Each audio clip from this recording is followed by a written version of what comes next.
пръв път ме виждат. Казвам се Свет Томов, попряко Вудохо Пето. Добре, някой ме нарича така, за момента само аз.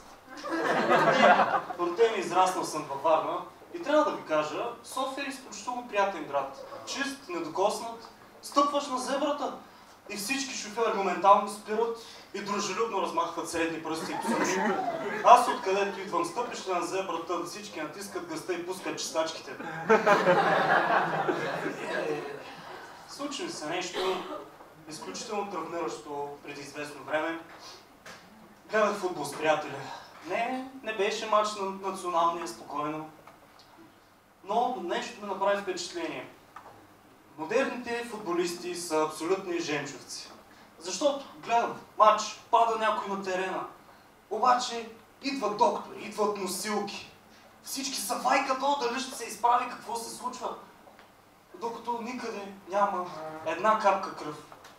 Значи аз по принцип не гледам футбол, но като малък много го играехме. И мен ми харесваше, поради една единствена причина. Биехме се като говеда. И естествено никой не му пука. За Бога имаме турнир в града. Идва треньора при мен и ми вика: Светка, следващия кръг играете срещу Стефан Караджа. Влизаш в защита. Носи скубинките. Беше края на пролетта. И трябва да ви кажа, миризмата от тези обувки беше достатъчно оръжие сама по себе си. Естествено, когато събориш някой по време на матча, никой няма да се държи за ръце, дали ще се оправи, никой няма да вика сестрата. За Бога, всеки, който събори другия, отива при човека и започва своя военен танц. Да видиш какво се случва, като излезеш срещу А-клас. Човек, вземи му чорапите, бързо вземи му чорапите. И си ги завързвахме на тениските тук, като военен трофей, за да знае следващия отбор какво ще му се случи. И естествено никой няма да ни направи проблем. За Бога, публиката вика отстрани: имаш чупен крак, имаш чупен крак. Но всъщност излагах ви. Футболът онази вечер не беше основното занимание. Защото бяхме се събрали 3 двойки, 3 приятели, 3 момичета и така нататък. По принцип, когато човек гледа футбол, пие бира, яде пуканки, чипс, солети и така нататък, ние си бяхме взели водка, суши и боровинков сок, което малко променя атмосферата. Обаче, в началото, значи, никой не си обръщаше внимание от двете групи. Всеки знаеше какво се случва, но всеки се правеше, че не знае какво се случва.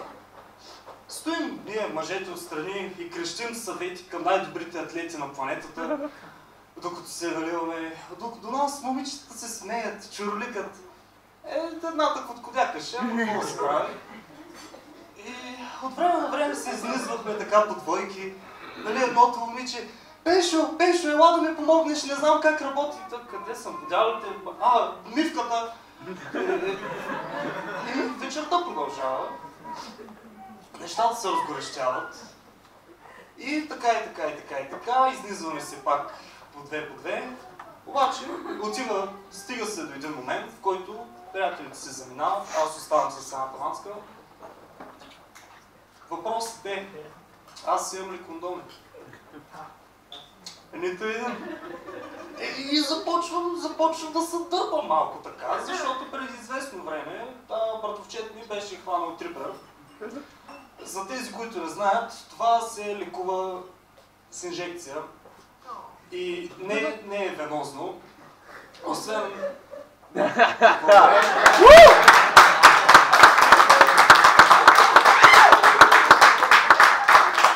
Надявам се не го отдаваш с някакви нечисти помисли.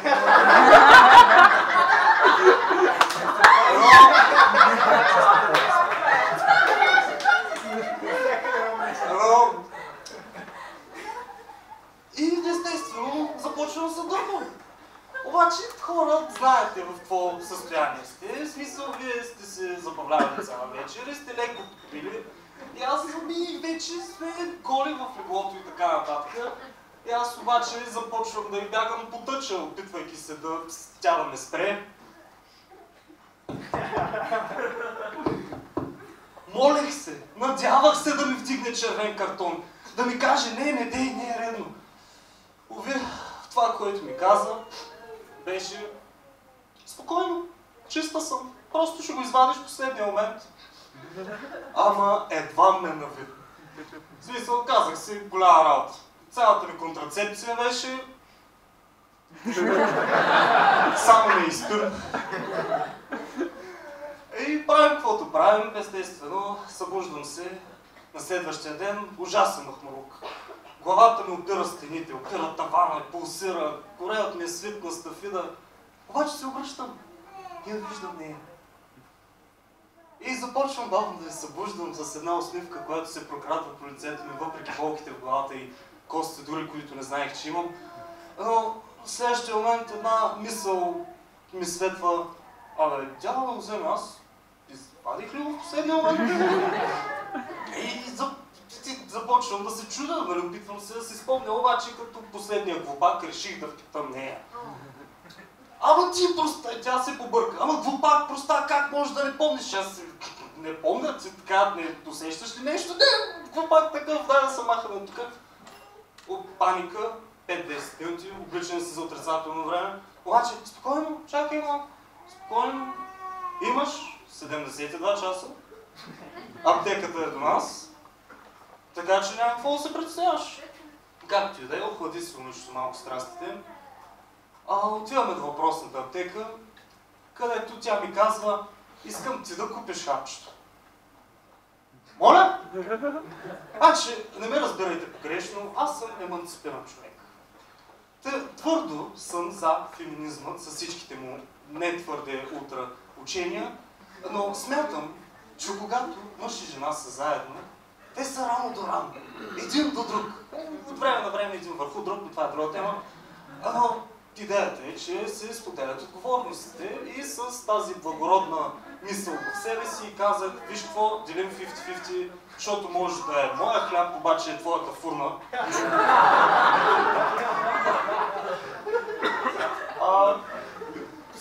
След това си казахме чао, съответно с Богом.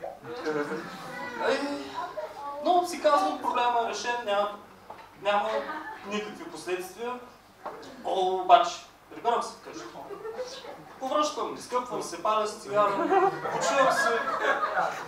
Когато ми се обажда един приятел и ми вика от миналата вечер, ей, човек, как се изкара? Беше брутално човек, ма не се сетих, че нямам кондоми. И така, леко сгъвахме нещата. Ти луд ли си, бе, не знаеш ли, тя ако те харесва, веднага ще спи с тебе. Следваща стъпка – Александровска болница. Някой да знаят. Отивам там вече препотен 1000 пъти, изгубил всякакъв цвят от лицето си. И виждам този коридор, който просто пред очите ми се удължава с тази събовна врата с надпис уролог на нея. Като отивам там, има посрещна един изключително симпатичен млад мъж в един от тия въртящи се слове и ми вика: здравей, с какво мога да ти помогна днес? Човек в болница сме, на вратата ти пише уролог, а дойдох да ми пореглади с банята. Супер! Първа червена лампичка. Както и да е, продължаваме. Обаче, по принцип, когато си в болницата, казвам му, човек така и така, случи се еди какво си, ти искам да си направя пълни изследвания. И той ми вика, така, спокойно, нямаш проблеми. И, брато, така, маската може да съм се закачил с нещо, притеснен съм, помогни. А не ми вика, да, момичета носят само болести.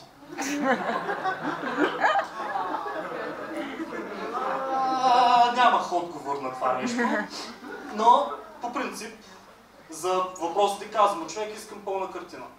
Он ми вика, да, нямаш проблем, принципно се дава профилирана, нали така, за всякакви изследвания. Он обаче ми вика, сваляй си гащите. Ти си професионалиста, защото си казал. Обаче човека започва.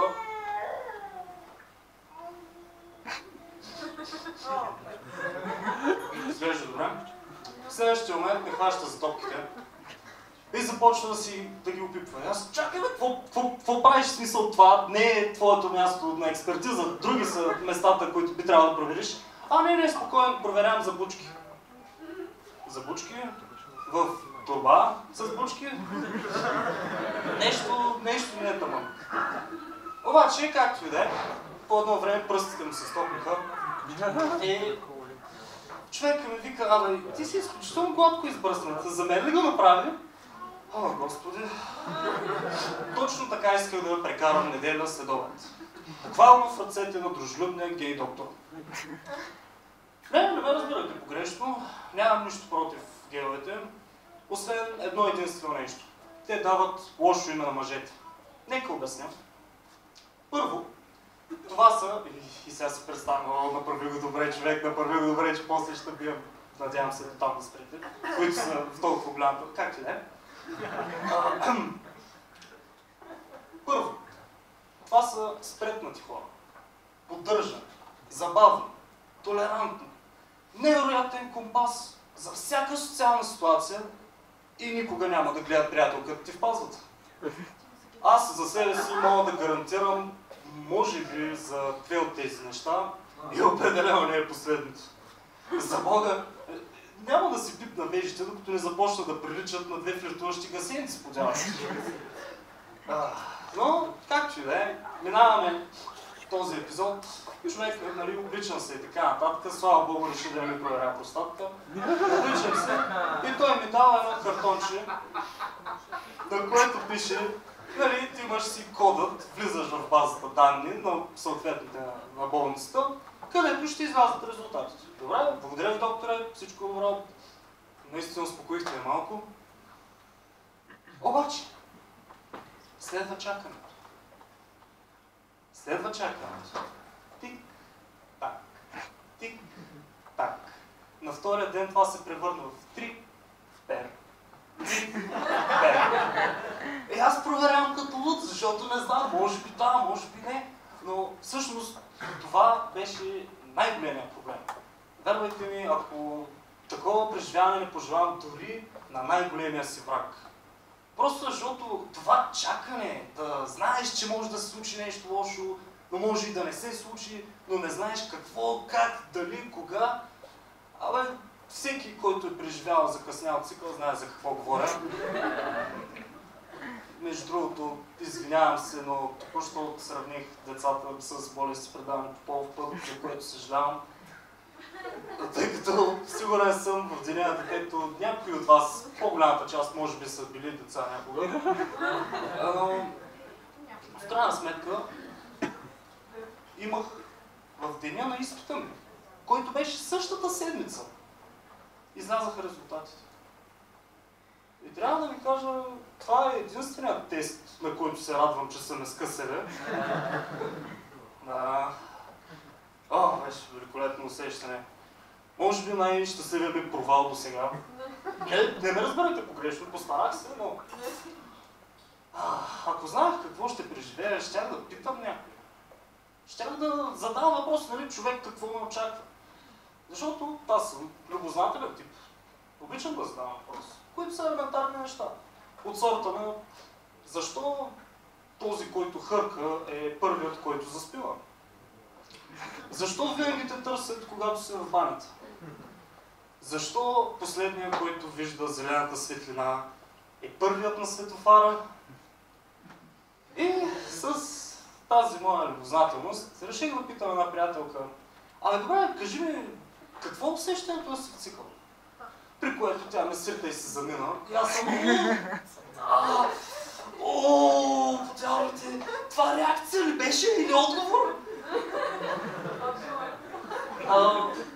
Но в този свой кръстоносен поход в търсене на истината, реших да питам втора приятелка: какво по дяволите усещането? Защото искам да разбера.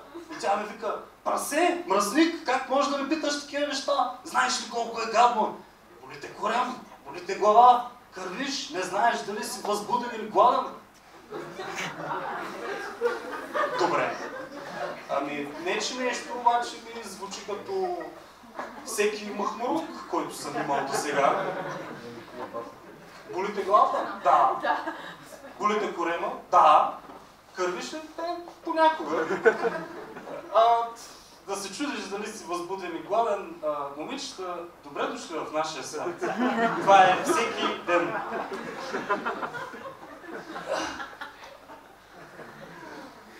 И още нещо. Това колко продължава? 4, 5, може би 6 дена? Колко дни има в месеца? 30. Да. Ами, не че нещо, обаче съм ви минал квотата до втората седмица.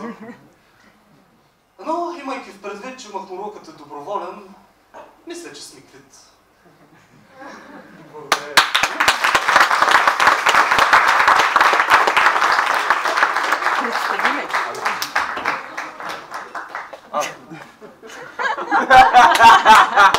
Да ви представя завършикът на нашата програма, прекрасната ни руса колежка от Русия. Моля, си